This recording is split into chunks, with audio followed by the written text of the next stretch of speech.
దేవుని సంఘంలో కొన్ని విలువలు మనకు నేర్పిస్తూ ఉంటాడు. ఏం నేర్పిస్తాడు? దేవుని విలువలు, దేవుని క్రమము, బైబుల్ చదవటం, ప్రార్థన చేయటం, వాక్య ధ్యానం చేయటం, దేవుని స్తుతించటం. ఇవన్నీ మనం చెప్తా ఉంటే ఈ భాషలకి ఏం పర్లేదు, ఎప్పుడు ఇవే చెప్తా ఉంటారు అనుకుంటా ఉంటారు కొన్నిసార్లు. అవి ఒక రోజు మనకు మేలుకరంగా మారితే చాలా మందికి అర్థము కావట్లేదు. కొనుక్కుంటారు. ఎవరు ప్రతి ఒక్కరు కొనుక్కునే వాళ్ళే. కానీ ఎవరైతే చెప్పినట్టు చేస్తారో వాళ్ళ దేవుడు ఎంతగానో దీవిస్తాడు. అబ్బాయికి ఇక్కడ జాబ్ వచ్చింది, కానీ మనకైతే నిత్యమైన పరలోకములో స్వాస్థ్యాలు ప్రభు మన కొరకు సిద్ధపరిచాడు. హల్లెలూయా. అందరికి కాదు, కొందరికి. ఎందుకంటే అందరూ దేవుని మాట వినలేరు, అందరూ దేవుని వాక్యానుసారంగా బ్రతకలేరు. కాబట్టే ఈనాడు అనేక మంది జీవితాలలో విఫలమైపోతున్నాయి. దేవుడు విఫలం చేయడానికి ఈ లోకానికి రాలే, కానీ మన జీవితాలను ఫలభరితంగా చేయడానికి యేసు ప్రభు మానవుడిగా ఈ లోకానికి వచ్చాడు. దేవుని బిడ్డలారా, నిజంగా ఈ మనం కడవరి దినాలలో ఉంటాము. చాలా మంది అనుకుంటారు, నేను యవనస్తురాలు, నాకెంతో భవిష్యత్తు ఉంది. నీకు భవిష్యత్తు, కానీ నీ భవిష్యత్తు అంతా దీవెనకరంగా ఉండాలా. దావీదు భక్తుడు అంటాడు, మేలు నందుచు అనేక దినములు బ్రతకగోడు వాడు ఎవడైనా ఉన్నాడా? మన జీవితాల్లో మేలు పొందుకుంటూ బ్రతకాలంట, మేలు అనుభవిస్తూ జీవితాన్ని కొనసాగించాలంట. చాలా మంది జీవితాలలో శాంతి సమాధానాలు కరువైపోతున్నాయి. కారణం ఏంటంటే తను సృష్టించిన సృష్టికర్త అయిన ఆలోచనలు, ఉద్దేశాలు ప్రజలు తెలుసుకోలేకపోతున్నారు. అందుకే ఇది యెహోవా దొరుకు కాలమని దేవుని వాక్యం సెలవిస్తూ ఉంది. అంటే దేవుని వాక్యం దొరకని దినాలుగానే ఉన్నాయా? ఖచ్చితంగా ఉన్నాయి.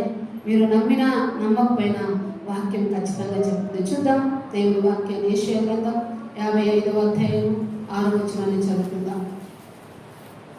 యెషయా గ్రంథం 55వ అధ్యాయం 6వ వచనాన్ని చదువుకుందాం. యెహోవా నీకు దొరుకు కాలమందు ఆయనను వెదుకుడి, ఆయన సమీపంలో ఉండగా ఆయనను వేడుకొనుడి.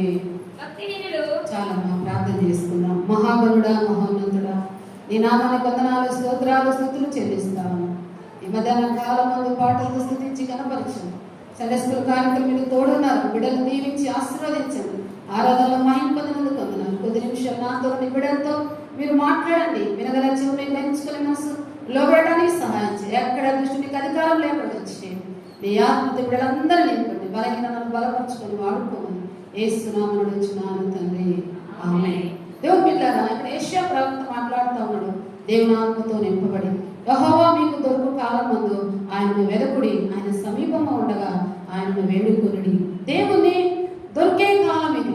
దేవుడు దొరికే కాలం. దేవుని దొరకని కాలం కానీ ఒకరోజు రాబోతా ఉంది. మామిడి పళ్ళు ఎండాకాలంలోనే వస్తాయి, చలికాలంలో ఉండవు. అందుకే అంటాడు, కొత్త మామిడి పండు కదా తినాలని ఆశపడతాం, మళ్ళా వచ్చే సంవత్సరం దాకా ఎదురు చూడాలని. అట్లాగనే ఇది దేవుడు దొరికే కాలం, దేవుని దొరకని కాలం కానీ రాబోతా ఉంది. ఎలా దొరకదు దేవుని వాక్యం అంటే రానున్న దినాలలో బైబిల్ మూసేయబోతున్నారు. మీకు తెలుసా ఈ విషయము? బైబిల్లో ఉంచుకోవాలన్నా భయంకరమైన పరిస్థితులు మనము ఎదుర్కోబోతున్నాం. అందుకే అంటాడు, హృదయం అనే పలక మీద నీ వాక్యాన్ని, నా వాక్యాన్ని రాస్తాం అంటాడు. దేవుని వాక్యాన్ని మన హృదయంలో భద్రపరచుతాం. ఇది యెహోవా దొరుకు కాలము, ఆయన సమీపంలో ఉండగా ఆయనను వేడుకొనుడి. ఆయన సమీపంలో ఉన్న దేవుడు, ఆయనలాగా ఏ దేవుడు మనకు లేడంటే లోకంలో. మనం పిలిస్తే పలికే దేవుడు, మనం ఏడుస్తే మన కన్నీరు తుడిచే దేవుడు, మనం దిగులు పడితే మన పక్కలో ఉండి మనల్ని బలపరిచే దేవుడు. ఆయన సజీవుడైన దేవుడు, ఆయనే ప్రభు అయిన యేసుక్రీస్తు. హల్లెలూయా. ఆయనను వెతుక్కోవాలంట, ఆయనను ఏడుకోవాలంట. ఎవరికి దొరుకుతారంటే హృదయశుద్ధి గలవారు ధన్యులు, వారు దేవుని చూచెదరు. ఎలా చూస్తారంటే ఆత్మనేత్రాలతో ప్రభుని మనము చూడగలం. హృదయంలో శుద్ధి ఉండాలి.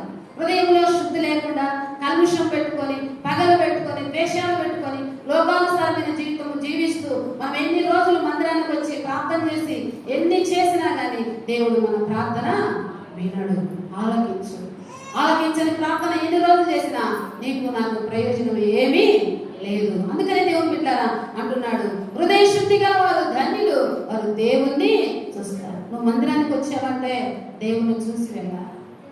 ఎలా చూస్తామంటే వాక్యమైన దేవుడు నీతో మాట్లాడుతున్నప్పుడు, నీతో మాట్లాడుతూ నిన్ను దర్శిస్తూ నిన్ను హెచ్చరిక చేసినప్పుడు ఆ వాక్యాన్ని నీ హృదయంలో భద్రపరుచుకొని చెడు ఆలోచనలు, చెడు తలంపులు, చెడు విత్తనాలు నీ జీవితంలో ఏదైనా నీకు తెలియకుండా నీ హృదయంలోకి వస్తే వాటిని తీసివేయమని ప్రభు పాదాలు పట్టుకోవాలి. దేవుడు నీ ప్రార్థన ఆలకిస్తాడు.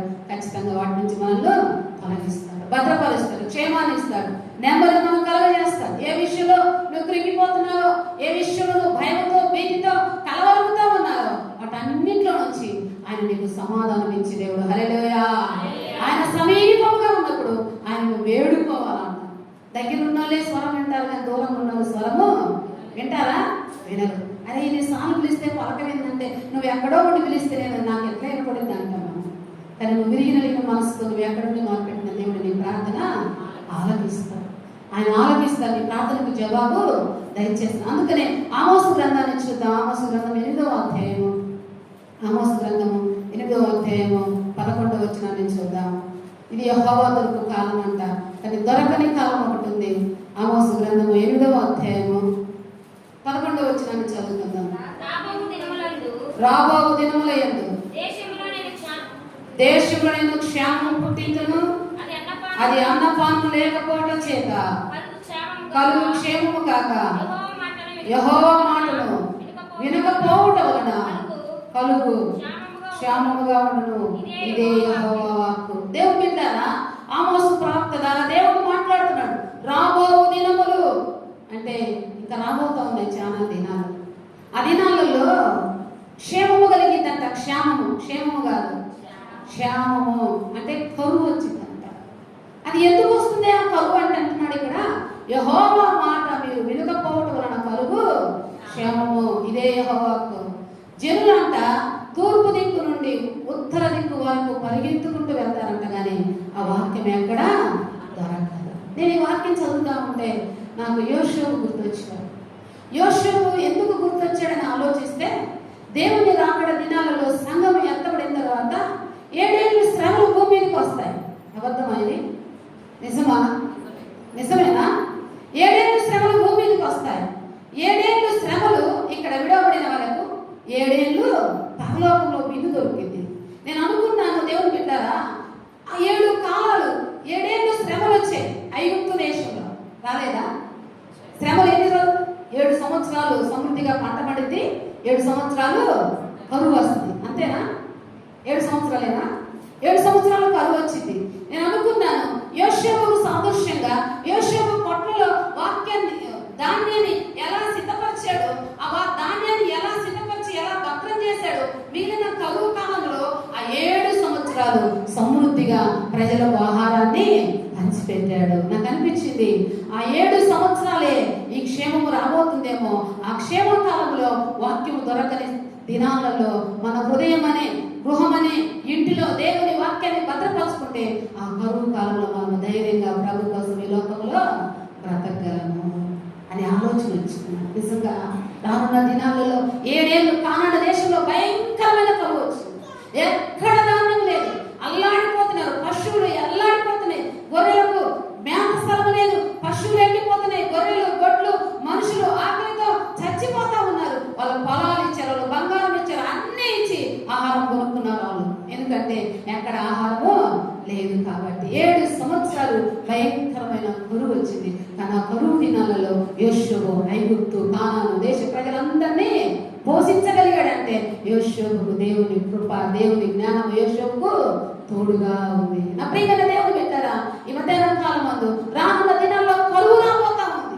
దేవుని వాక్యం సమృద్ధిగా కనబడతా ఉంది. ఇప్పుడు యూట్యూబ్ లో వాక్యాలే, ఫేస్బుక్ లో వాక్యాలే, ఎక్కడ చూసినా కానీ దేవుని వాక్యం. సభలు జరుగుతూ ఉన్నాయి, కూటాలు జరుగుతున్నాయి, సంఘక్షేమాభివృద్ధి కూడికలు, ఉపవాస కూడికలు, ఇంకా సంఘంలో అనేకమైన రకరకాల కూడికలు జరుగుతూ ఉన్నాయి. ఎక్కడ చూసినా సభలే. కారణం ఏంటంటే సమృద్ధిగా దేవుని వాక్యాన్ని వినిపిస్తారు. దేవుని వాక్యం సున్నైనా కొల్లైనా తప్పిపోదు. ఇంత సమృద్ధిగా విత్తబడుతుందంటే ఒకరోజు సమృద్ధి లేని లోటు మనము చూడలేకపోతున్నాం. ఆ రోజులలో మనము దేవుని సన్నిధిలో వాక్యం ఎవరైనా చెప్తే బాగుండని బాధపడకుండా ఉండడానికి దేవుడు సమృద్ధిగా వాక్యాన్ని మనకు అందిస్తాడు. సమృద్ధిగా సంఘంలో కూడికలు పెడతా ఉన్నాడు, ఉపవాస కూడికలు, సంఘ వాక్యాన్ని మన హృదయంలో భద్రపరచుకోవాలి. చాలా మంది అవకాశాలను కోల్పోతా ఉన్నారు, దేవుని వాక్యానికి దూరం అయిపోతున్నారు, హృదయంలో భద్రపరచుకోలేకపోతున్నారు. అందుకని యెహోవా దొరుకు కాలమందు మీరు ఆయన వెదకుడి, ఆయన సమీపంలో ఉండగా ఆయన మీరు ఏడుకునుడి అన్నాడు. ఏ రోజు ఏం సంభవిస్తుందో తెలియదు. ఇప్పుడు మనం గమనించినట్లయితే ఆయన దొరికే కాలం ఉంది, ఆయన దొరకని కాలం ఉంది. కానీ దావీదుకు మరణకాలం వచ్చిందంట. ఏ కాలం అమ్మా? మరణకాలం. రెండో రాజుల గ్రంథం 1వ వచనంలో తన కుమారుడైన సొలొమోనుతో దావీదు మాట్లాడుతూ ఉన్నాడు. ఏమంటున్నాడంటయ్యా, నాకు మరణకాలము సమీపించింది. నీకు తెలుసా నీ మరణం? నాకు తెలుసా నా మరణం? ఏ రోజు మనకు మరణం వస్తుందో తెలియదు కదా దేవుడు పెట్టారా. అందుకనే మన మరణకాలంలో దావీదు అంత ధైర్యంగా తన కుమారుడికి ఎన్నో విషయాలు చెప్పగలుగుతున్నాడంటే దావీదు దేవుని దృష్టికి యోగ్యుడిగా బ్రతికాడు, నీతిమంతుడిగా బ్రతికాడు, నిర్దోషిగా బ్రతికాడు. మరణం అంటే ఈ లోకంలో ఎడబాటే కానీ నా దేవునితో నేను యుగ యుగాలు ఉండబోతున్నా కాబట్టి నేను నడిచిన మార్గాలలో నీవు నడువు, నేను నీకు చూపించిన మార్గాలలో నువ్వు ఎక్కడికి తొలగిపోకుండా నువ్వు దాని యందు నడిస్తే, దాని యందు బ్రతికితే, ఆజ్ఞల ప్రకారం నువ్వు జీవిస్తే దేవుడు నీకు తోడై ఉంటాడని దావీదు తన కుమారుడైన సొలొమోనుతో మాట్లాడుతూ ఉన్నాడు. నా ప్రియమైన దేవుని బిడ్డలారా, ఇక్కడ అంటున్నాడు, దావీదు నాకు మరణకాలము సమీపించగా అతడు తన కుమారుడైన సొలొమోనుకి ఇలాగ ఆజ్ఞయిస్తున్నాడు అండి. ఏం చెప్తా ఉన్నాడు? ఆజ్ఞ. చనిపోయేటప్పుడు ఎవరైనా ఆజ్ఞలు ఇస్తారా? ఏం చెప్తారు? జాగ్రత్త చెప్తారు, అంతేనయ్యా? చనిపోయేటప్పుడు ఏం చెప్తారు? వెంటక జాగ్రత్తలు చెప్తారు. అయ్యా నువ్వు జాగ్రత్తగా ఉండు, పలానా సాట మన పొలం ఉంది, వాడికి ఇన్ని డబ్బులు ఇచ్చాను, నేను ఇన్ని సంవత్సరాలు వడ్డీ ఇవ్వలేదు, అవన్నీ లెక్కలు రాసిపెట్టి డంపెట్లో పెట్టాను, మర్రి చెట్టు కింద దాచిపెట్టానని చెప్తా ఉంటారు. కానీ దావీదు అవి చెప్పలే. ఏం చెప్తున్నాడంటే ఇక్కడ తన కుమారుడైన సొలొమోనుకు ఇలా ఆజ్ఞాపించిన, లోకులందరూ పోవలసిన మార్గం నేను పోవచ్చున్నాను కాబట్టి నువ్వు ధైర్యముగా ఉండు. హల్లెలూయా. అయ్యా నేను చచ్చిపోతున్నాను వెంట చేస్తావా, నేను ఏడిపించలే. చాలా మంది ఏం చేస్తాను, నేను చచ్చిపోతున్నాను వెంట చేస్తావాలంట. కానీ దావీదు ఇక్కడ అంటున్నాడు, లోకులందరూ పోవలసిన మార్గం నేను పోవచ్చున్నాను కాబట్టి నువ్వు ధైర్యం తెచ్చుకొని నిర్భరము కలిగి ఉండు. హల్లెలూయా. ఇక్కడ ఏమంటున్నాడంటే నీ దేవుడైన యెహోవా నీకు అప్పగించి కాపాడి ఆయన మార్గం అనుసరించి నీవు నడిచిన ఎడల, ఏమంటున్నాడంటే దేవుడు బిడ్డలారా, నీ దేవుడైన యెహోవా అప్పగించిన దారిని నువ్వు కాపాడు. ఏం అప్పగించాడు? సొలొమోనుకు దేవుడు దావీదు రాజ్యాన్ని సొలొమోను చేతులు పెట్టాడు. సొలొమోనుకు అప్పచెప్పాడు రాజ్యాన్ని. ఆ రాజ్యంలో ఎంతో మంది క్రూరులు ఉన్నారు, అవిధేయులు ఉన్నారు, అపరాధకులు ఉన్నారు, ద్రోహులు ఉన్నారు, నమ్మకమైన వాళ్ళు ఉన్నారు. దావీదుకు పరిస్థితులను చూసి అర్థం చేసుకున్న వాళ్ళు ఉన్నారు, అర్థం చేసుకున్న వాళ్ళు ఉన్నారు. అక్కడ అంటాడు, సిమ్మిని గురించి చెప్తాడు, యోబాబు గురించి చెప్తాడు, బజ్జిలై గురించి చెప్తాడు, ఎన్నో జాగ్రత్తలు చెప్తాడు వాళ్ళకు. దావీదు అక్కడ ఈ వాక్యాన్ని ధ్యానం చేస్తా ఉంటే దేవుడు పెట్టారా, నిజంగా ఒక దైవికమైన వ్యక్తి. వాళ్ళ తండ్రి ఆ కుమారుడికి భయం కలిగించలేదు, కానీ దేవుని బట్టి ధైర్యాన్ని చెప్తా ఉన్నాడు. హల్లెలూయా. మనం కానీ భక్తి జీవితంలో కొనసాగితే మన పిల్లలకు కానీ భక్తి జీవితాన్ని మనం నేర్పించగలం.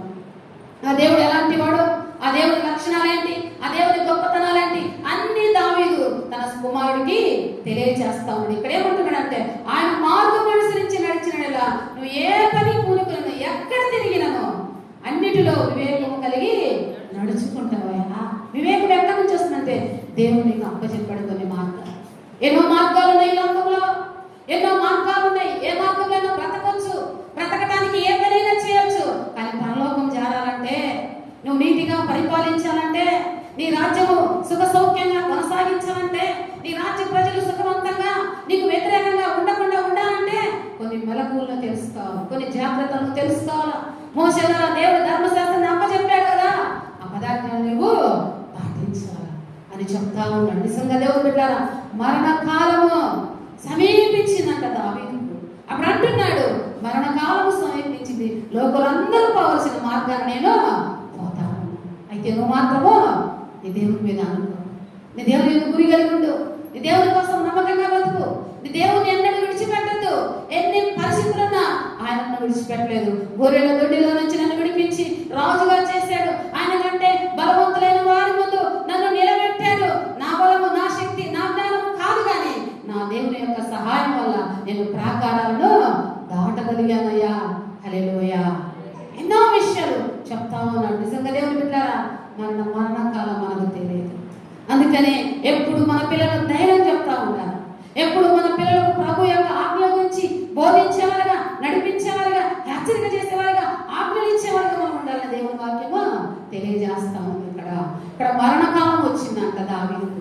అయితే తిమోతి పత్రికలో ఇక్కడ ఏమంటున్నాడంటే దేవుని బిడ్డలారా, అంత్య దినాలంతా ఇవి. ఏ దినాలు?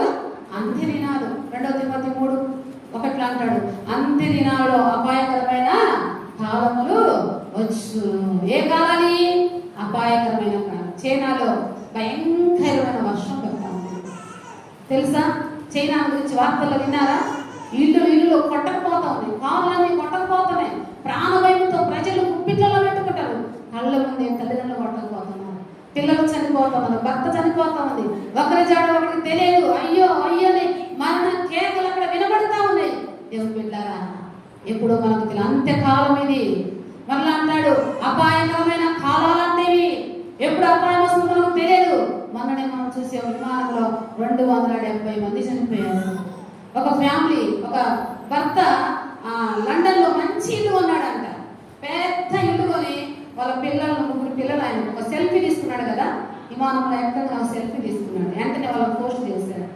ఎంత ఆనందించాడో ఆ తమ్ముడు.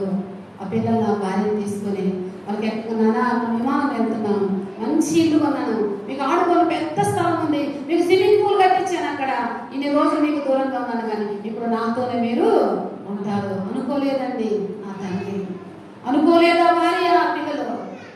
ఒక్కసారిగా విమానం కూలిపోమని మంటలలో కాలిపోయారు. అనుకున్నారా? అనుకోలేదు. భయంకరం. ఒక యవనస్తుడు పెళ్లి చేసుకుని సంవత్సరం వెళ్ళిపోయిందంట. పెళ్లి చేసుకొని ఒక నెలకే లండన్ వెళ్ళిపోయాడు.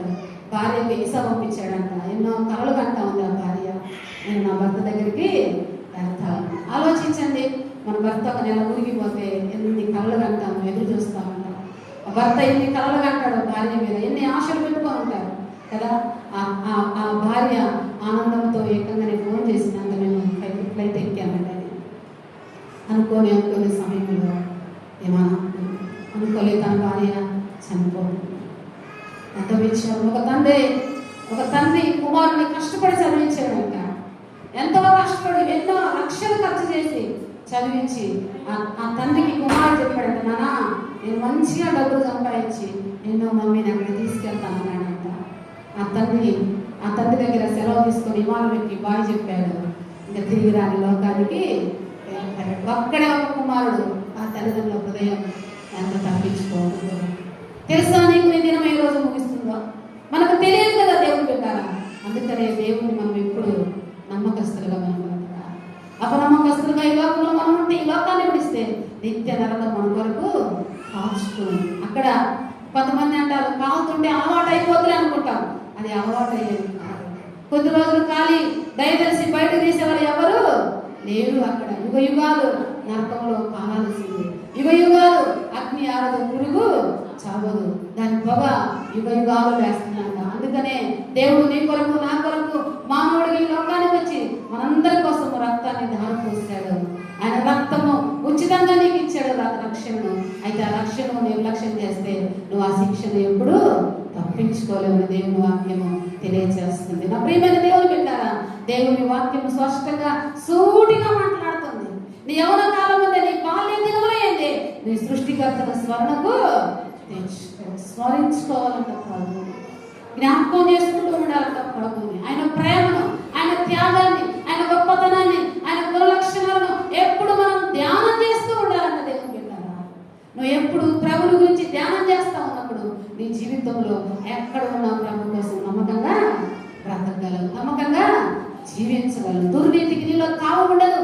ఎందుకంటే ప్రభు నీలో ఉంటున్నాడు కాబట్టి ఏ పాపము నీ దరి చేరడానికి అవకాశమో లేదు. కాబట్టి నిత్యము ప్రభు యొక్క సన్నిధానాన్ని నువ్వు అనుభవిస్తూ ఉంటావు. అందుకనే దేవుడు పెట్టారా, తిమోతి రాసిన 1 అంటాడు, అయితే కడవరి కాలం ఇది. ఒక కుమారుడు ఏం చేస్తున్నాడు, తన ఊరికి వెళ్తా ఉన్నాడు అంట. ఎక్కడికమ్మా? ఊరికి వెళ్తా ఉన్నాడు అంట. గొట్టుపడి అనుకుంటా, గొట్టుపడే వెళ్తున్నాడు అనుకుంటా. రోడ్డు మీద వెళ్ళకుండా అడవిలోంచి వెళ్తున్నాడు అంట. భయంకరమైన అడవి ప్రాంతం అది. ఏ ప్రాంతము? భయంకరమైన అడవి ప్రాంతం. అక్కడ నుంచి వెళ్తా ఉంటే ఒక ఫారెస్ట్ అని చూశాడంట. అరే ఎక్కడికి వెళ్తున్నారంటే ఈ అయితే మా ఊరు దగ్గర షార్ట్కట్ లో ఉంటది, తొందరగా వెళ్ళాలని వెళ్తున్నాను అన్నాడు. అప్పుడు అర్థమవుతుంది నా మాటలు. హల్లెలూయా. నిద్రపోయేటోళ్ళు హల్లెలూయా చెప్పండి. నిద్రపోయేటోళ్ళు ఎవరు నిద్రపోలేదు కదా? మెలుకుతో వాళ్ళందరూ హల్లెలూయా కదా. హల్లెలూయా. దేవుడు వెళ్ళారా అంత ఆ ఫారెస్ట్ అధికారి చెప్పాడంట, అయ్యా ఈ ప్రాంతంలో ఉండొద్దు, త్వరగా వెళ్ళిపో, భయంకరమైన క్రూర మృగాలు ఇక్కడ ఉన్నాయి, ఎలుగుబంట్లు ఉన్నాయి, నిన్ను చీల్ చేస్తాయి, సింహం వస్తుంది, నీ మీద పడితే నేను తప్పించే వారు ఎవరు లేరని చెప్తుంటే నేను తొందరగా వెళ్ళిపోతాను, నేను ఎక్కడికి వెళ్ళను, తొందరగా వెళ్ళిపోతానంటే నువ్వు తొందరగా వెళ్తే వెళ్ళు, లేకపోతే రిటర్న్ రాజమార్గంలో పోమంటే వినలేదంట.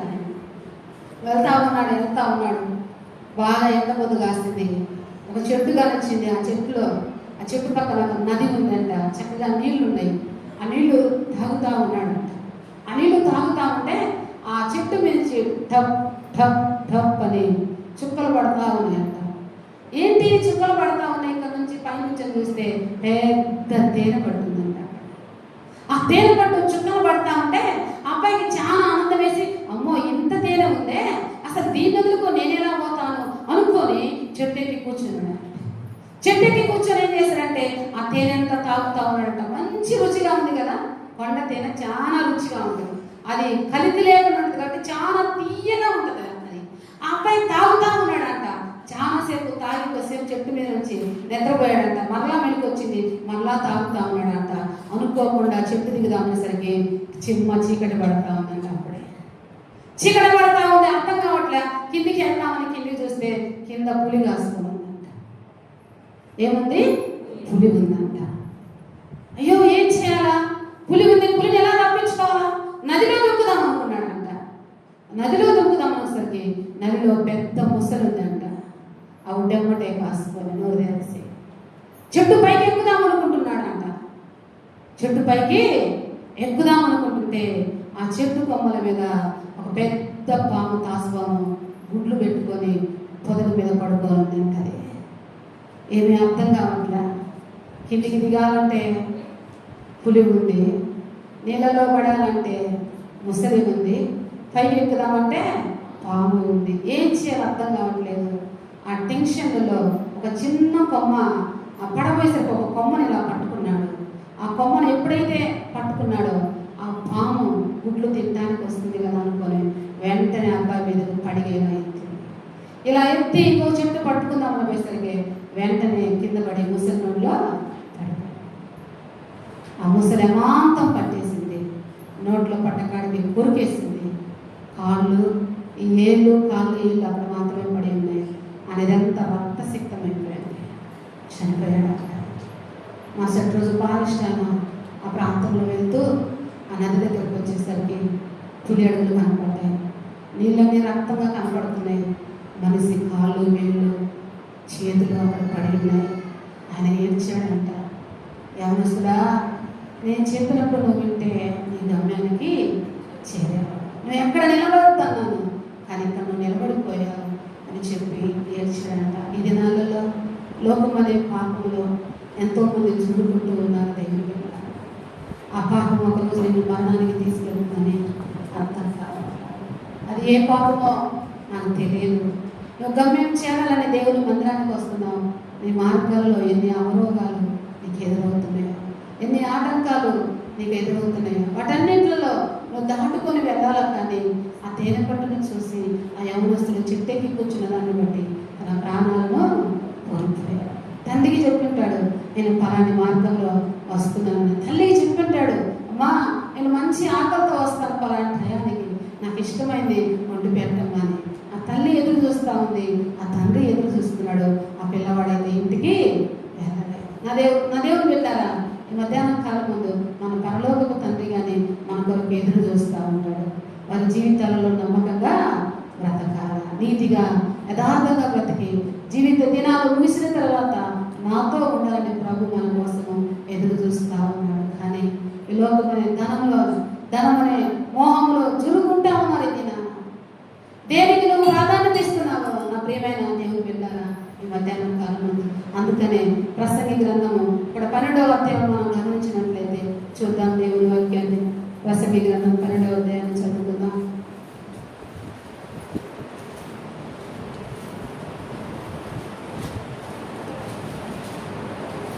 మొదటి వచనాన్ని చదువుకుందాం. దుర్దినములు రాకముందే ఇప్పుడు వీటి ఎందు నాకు సంతోషము లేదని నువ్వు చెప్పుకొని సంవత్సరంలో రాకముందే తేజస్సునకును సూర్యచంద్ర నక్షత్రములకును చీకటి కమ్మకమునిపే వాన వెలిసిన తరువాత మేఘములు మరలా రాకముందే నీ బాల్య దినములైంది నీ సృష్టికర్తను స్మరణకు తెచ్చుకో.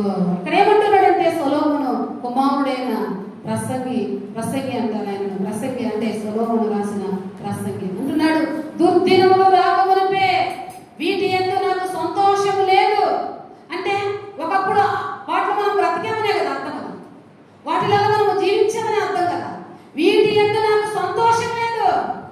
డబ్బు కోసం నువ్వు సంతోషపడుతున్నావే, పేరు ప్రఖ్యాతుల కోసం నువ్వు ఆనందిస్తూ వాటి కోసము దేవుని యొక్క సన్నిధానానికి నువ్వు దూరమైనవేమో, దేనికోసం నువ్వు ప్రాకులాడుతున్నావు నాకైతే తెలియదు. కానీ దేవుని బిడ్డారా, వీటి యందు నాకు సంతోషము లేదని చెప్పు సంవత్సరంలో రాకమునిపే ఇంతకాలం నేను ఇంటి కోసం జీవించింది, వ్యర్థమైన దానికోసం నేను ప్రాకులాడింది, ఈ పిల్లల కోసం నేను దేవునికి దూరం అయిపోయింది, ఈ భర్త కోసం దేవుని ఏడిపించింది, ఈ భార్య కోసం నేను దేవునికి దూరం అయిపోయిందని ఆలోచించి ఏడవక మునిపే నీ బాల్య దినమైంది నీ సృష్టికర్తను స్మరణకు తెచ్చుకోవాలంట.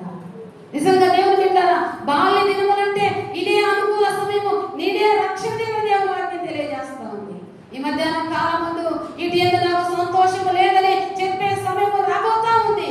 దేవుని రాకడ దినాలంట బంగారు ఎండి అన్ని పారవేస్తారంట, ప్రజలు పారవేసి దేవుని వాక్యం వరకు పరిగెత్తుతారని యెషయా గ్రంథంలో రాయబడింది. దేవుని బిడ్డారా, ఈ మధ్యాహ్నం కాలం ముందు దేనికోసం నువ్వు రక్షణ పొందకుండా ఇంకా నువ్వు ఆలస్యం చేస్తున్నావో ఆ రక్షణ నిర్లక్ష్యం చేస్తే నీ త్యాగం నీ కొరకు కాచుకొని నువ్వు మర్చిపోవద్దు. ఈ మధ్యాహ్నం కాలం అర్థమవుతుందా?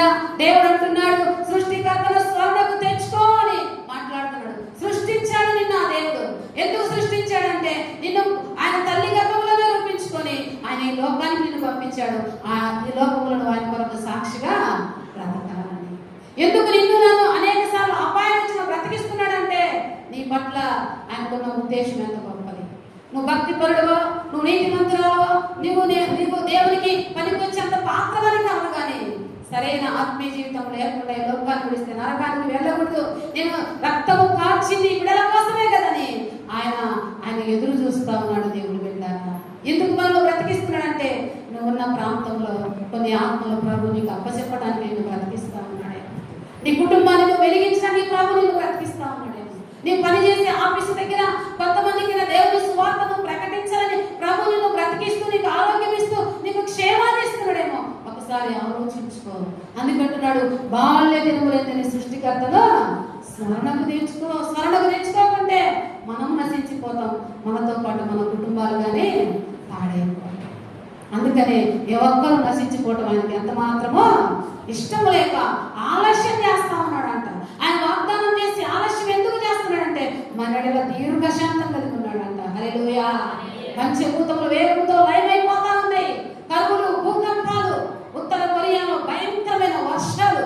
ఆ కొండ ప్రాంతంలో దేవుళ్ళు ఉంటారు కదా, ఆ దేవుళ్ళ గుడికి ఆరాధన చేయడానికి వెళ్తా ఉంటే కొండ మీద నుంచి రాళ్ళు దొరిలి ఇల్లు పగిలి మనుషులు మొత్తం కలిసి నీళ్ళలో కొట్టకపోతా ఉన్నారు. ఓ పక్క అనావృష్టి, ఓ పక్క వర్షాలు, ఓ పక్క ఎండలు, ఓ పక్క వానలు, ఒక పక్క చలి, ఒక పక్క భూకంపాలు, ఒక పక్క కరువులు. ఇటు చూస్తే యుద్ధాలు. ఇవన్నీ దేవుని రాక గుర్తులే. కాబట్టి నీవు నేను ఉండవలసిన జాగ్రత్తలు మనం ఉండకుంటే మనము కానీ నిత్య నాశనానికి కొట్టుకొని పోతాం. అలా ఉండటానికి వీల్లేదు. అందుకనే దేవుడు మీ కొరకు నా కొరకు 2020 సంవత్సరాల క్రితమే కలువరిశిలలో ప్రాణం పెట్టి రక్తాన్ని ధారణ చేశాడు. నీ కొరకు నా కొరకు ఎన్నో శ్రమలు, నిందలు, అవమానాలు భరించాడు. నీ జీవితంలో ఎదురవుతున్న ప్రతి అవరోధాలలో యేసయ్య మీద నువ్వు ఆనుకుంటే ఆయన నీకు గొప్ప విజయాన్ని ఇస్తాడు. ఆయన మార్గాలు నీకు తెలుస్తాడు. నీకు 100 మార్గాలు మూసుకొని పోయినా దేవునికి నీకు సహాయం చేయడానికి 1000 మార్గాలు దేవుని దగ్గర ఉన్నాయి. అయితే ఆయన అడగటం నువ్వు నేర్చుకోవాలి. ఆయన అడిగినప్పుడు ఖచ్చితంగా మనకు అనుగ్రహిస్తాడు. ఈ మధ్యాహ్నం కాలం నా ప్రియమైన దేవుడు బిడ్డలారా, రక్షణ పొందిన నువ్వు నమ్మకంగా ప్రభు కోసం నువ్వు నమ్మకంగా బ్రతుకును, నేను నీకు జీవ కిరీటాన్ని ఇస్తాను. ఏ కిరీటం కావాలి నీకు? జీవ కిరీటం పొందుకోవాలంటే నువ్వు నమ్మకస్తుగా ఉండు. పరిస్థితులు ఎన్ని ఉన్నా, ఎన్ని సమస్యలున్నా, ఎన్ని ఇరుకులున్నా, ఎన్ని ఇబ్బందులున్నా, ఎన్ని శ్రమలున్నా, ఎన్ని నిందలు, ఎన్ని ఆటుపాట్లు నీ జీవితంలో వస్తున్నా ప్రభు నుంచి విశ్వాసాన్ని ఎప్పుడు నువ్వు తొలగించుకో.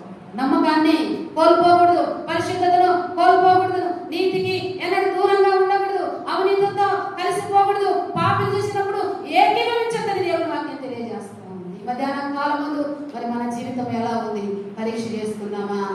అపాయకరమైన కాలాలు, కడవల దినాలు, మరణ కాలాలు, దేవుడు దొరకని కాలము, ఇది దేవుడు దొరికే కాలం అంట. మరి ఆ వాక్యాన్ని ధ్యానం చేసుకొని నీ హృదయమైన పలక మీద రాసుకున్నప్పుడు ఆ వాక్యం ఒక రోజు నిన్ను బ్రతికిస్తుంది. ఆ వాక్యం అంతర్సంలో నిన్ను కాపాడుతుంది. ఆ వాక్యం నిన్ను బలవంతునిగా చేస్తుంది, నీకు ధైర్యాన్ని ఇస్తుంది, నీకు సహాయం చేస్తుంది. కాబట్టి ఆ యేసయ్య పాదాలను పట్టుకుంటే నీకు కావలసిన కృపలు ఆయన దగ్గర సమృద్ధిగా ఉంది. ఆయన కృప ఎండిపోయేది కాదండి, ఆయన కృప కరిగిపోయేది కాదు, ఆయన కృప అరిగిపోయేది కాదు, ఆయన కృప నిత్యము మన కోసము ప్రవహిస్తూనే ఉంది. ఆయన అంటాడు, మృతుడనైతే కానీ యుగాలు సజీవుడు. ఆ సజీవుడైన యేసయ్యతో నీవు నేను ఉండాలంటే ఈ లోకంలో రక్షణ పొంది బాప్తిసం పొందిన నీవు ప్రభు కోసం నమ్మకంగా బ్రతికి ఏ ప్రాంతంలో, ఎక్కడ, ఏ దేశంలో నువ్వు ఎంత ఉన్నతమైన స్థితిలో ఉన్నా దావీదు వలె తగ్గించుకొని ప్రభు పాదాలు పట్టుకొని నీవు బ్రతికినట్లుగా, దావీదు బ్రతికినట్లుగా తన పిల్లలకు నేర్పించినట్లుగా మనం కానీ నేర్పించుకుంటే ఒకరోజు తండ్రితో మనందరము ఉండబోతున్నాం. అందుకే యేసయ్య నీ కొరకు నా కొరకు ప్రాణం పెట్టాడు. రక్తం కాచు, పక్కలో వెళ్ళం, ధరలో వల్ల గిరిటం, కాళ్ళలో మేకలను, మగానులు, పిడిగుద్దులు గుద్దుతా ఉన్నా తండ్రి వీరేం చేస్తున్నారు, వీరేదో కనుక వీరిని క్షమించుకున్నాడు. అలాంటి కృపను నాకు దయచే ప్రభుని కళ్ళు ఉంచుకొని కళ్ళు మూసుకొని ప్రార్థన చేసుకుందాం. దేవుడి కొద్ది మాటలు దీవించను కనుక. ఇంకా లోకంలో బ్రతుకుతా ఉన్నావా సహోదరి? అయోమస్తుడి వలే పాపాన్ని చదువుకుంటా ఉన్నావా? దేవుని ఆజ్ఞలు మర్చిపోయావా? దేవుని నిధులను దూరమైపోయావా? మధ్యాహ్న కాలం ప్రార్థన చేసుకుందాం, ప్రార్థన చేసుకుందాం. దేవుడు నీతోనే మాట్లాడుతూ ఉన్నాడు. నిన్ను బలపరచడానికి, నిన్ను స్థిరపరచడానికి, తన రాజ్యానికి నిన్ను వారసులుగా చేయడానికే ఈ మధ్యాహ్న కాలం ఆయన సన్నిధానికి నిన్ను నడిపించాడు. ప్రార్థన చేసుకుందాం తల్లి ఉంచుకొని ప్రతి ఒక్కరము. అయ్యా అయ్యా దావీదు మరణ కాలం ముందు తన కుమారుడికి ఎన్ని శ్రేష్టమైన విషయాలు బోధిస్తూ ఆజ్ఞాపిస్తా ఉన్నాడు.